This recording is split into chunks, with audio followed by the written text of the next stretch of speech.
याद करिए दोस्तों, इस सिविल अस्पताल में क्या हुआ था। यह अस्पताल इंसान को जिंदगी देता है और राक्षसों ने, मैं जब यहां मुख्यमंत्री था, इसी सिविल अस्पताल में बम धमाके किए थे और निर्दोष लोगों को मौत के घाट उतार दिया था। याद है कि नहीं है? सीमा के उस पार से आतंक होता था।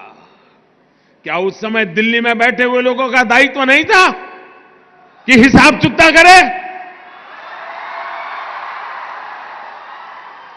भाइयों बहनों, ऐसे ऐसे चीजें मेरे दिल में पड़ी हुई है। और मैंने उस दिन भी कहा था, पुलवामा के बाद मैंने पब्लिकली कहा था कि जो आग देशवासियों के दिल में है, वो आग मेरे दिल में भी है।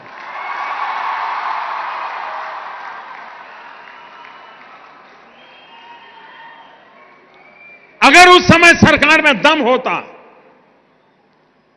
तो अहमदाबाद की सिविल अस्पताल में निर्दोषों की जान लेने वालों को वहां जाकर के भी हिसाब चुकता कर देते। भाई, मुंबई में 26/11 हुआ, निर्दोष लोगों को मौत के घाट उतार दिया गया, और हम कुछ दिन के बाद चलो अब ठीक हो गया, सब लोग काम पे लग गए। आप मुझे बताइए दोस्तों, आतंकवाद के खिलाफ लड़ना चाहिए कि नहीं लड़ना चाहिए? आतंकवाद को जड़ मूल से उखाड़ना चाहिए कि नहीं उखाड़ना चाहिए? आप मुझे बताइए, कौन पार्टी है जो ये काम कर सकती है? ईमानदारी से बताइए, कौन कर सकता है?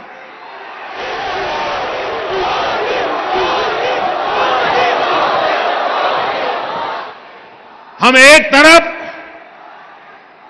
गलत करने वालों को सजा दे रहे हैं, तो वहीं ईमानदारी से काम करने वालों का सम्मान भी कर रहे हैं। और भाइयों बहनों, मैं आज अहमदाबाद की धरती पर आया हूं और सिविल अस्पताल में आया हूं, तो वो दृश्य मैं भूल नहीं सकता हूं। और इसलिए मैं आपको कहना चाहूंगा, 7वें पाताल में होंगे उनको भी मैं छोड़ने वाला नहीं हूं।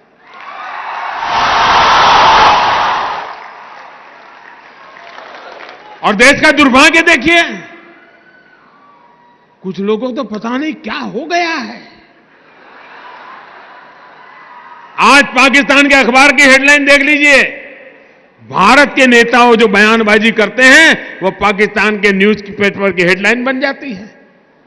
ऐसे नेता ऐसी बातें करते हो जो पाकिस्तान के टीवी पर दिखा रहा है, पाकिस्तान की पार्लियामेंट में चर्चा हो रही है। क्या ये देश हित का काम है क्या? आप ऐसी बात बोलोगे जिसे पाकिस्तान तालियां बजाए? अरे देश की जैन सेना ने पराक्रम किया है, देश की सेना ने हिम्मत दिखाई है। और मैं दोस्तों इंतजार लंबा नहीं कर सकता।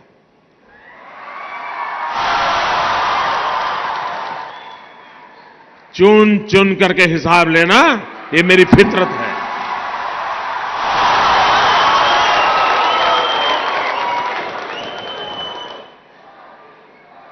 कब तक निर्दोष लोगों को मारने देंगे?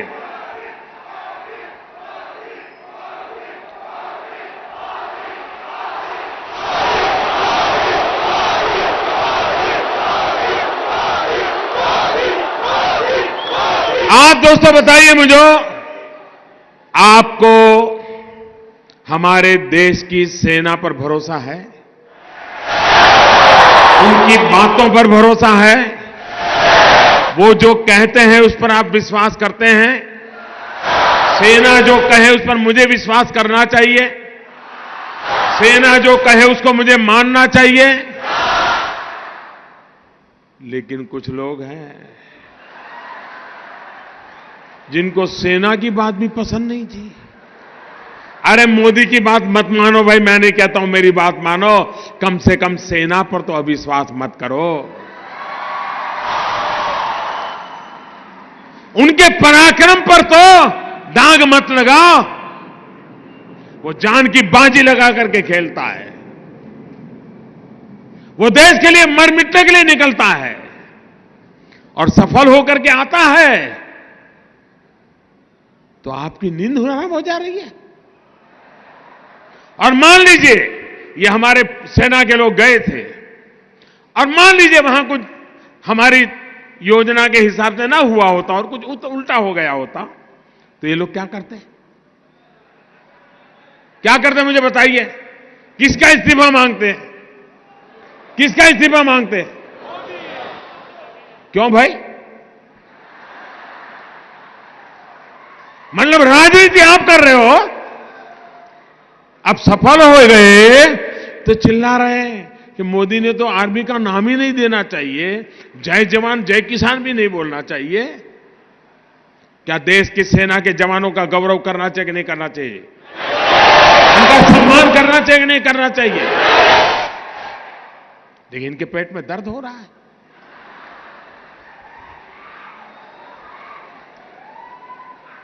अब ये कहते हैं ये तो चुनाव वाला खेल है। जब सर्जिकल स्ट्राइक हमने पहली बार की तब कहां चुनाव था भाई? ये हमारा सिद्धांत है, हम घर में घुस के मारेंगे।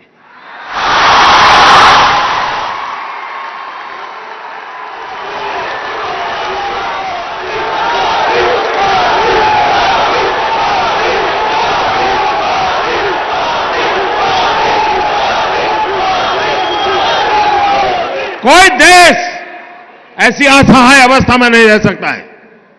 40 साल से आतंकवाद हिंदुस्तान के सीनों में गोलियां दाग रहा है जी। भारत मां की सीने में गोलियां दागी जा रही है, बम धमाके किए जा रहे हैं, निर्दोषों को मारा जा रहा है। लेकिन वोट बैंक की राजनीति में डूबे हुए लोग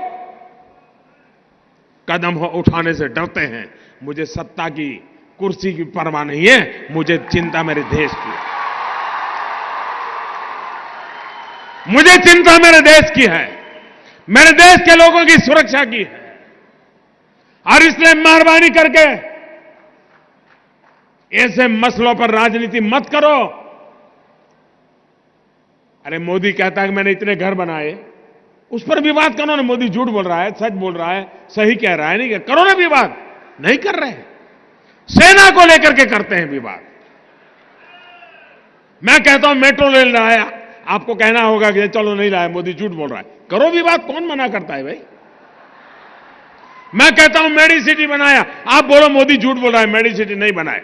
बोलो ना, कौन मना करता है तुम्हें? मोदी को गाली देने के लिए कोई कम जगह है क्या? पूरा मैदान खाली पड़ा है और मोदी को कोई इतराज नहीं है। सेना को क्यों गाली देते हो? देश के वीर जवानों को क्यों बदनाम करते हो? उनका मनोबल क्यों तोड़ते हो? और इसलिए भाइयों बहनों, मैंने प्रारंभ कहा था, मैं ऐसी धरती पर आया हूं जहां मैंने उस दिन लोगों को लाशें देखी है जी, घायल हुए डॉक्टरों को देखा है, खून से लथपथ नर्सों को देखा है।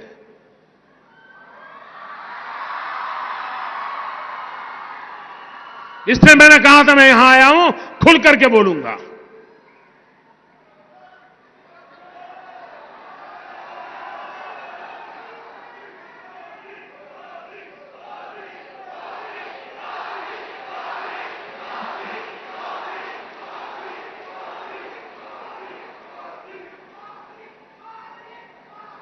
दोस्तों, जिस प्रकार से हम देश की सुरक्षा के लिए प्रतिबद्ध हैं और यह लड़ाई हमने छेड़ी है जी, या मान के चलिए हम देश हित में जो भी आवश्यकता होगा उसको करना हमारी प्राथमिकता रहेगी। मैं देश को विश्वास दिलाना चाहता हूं।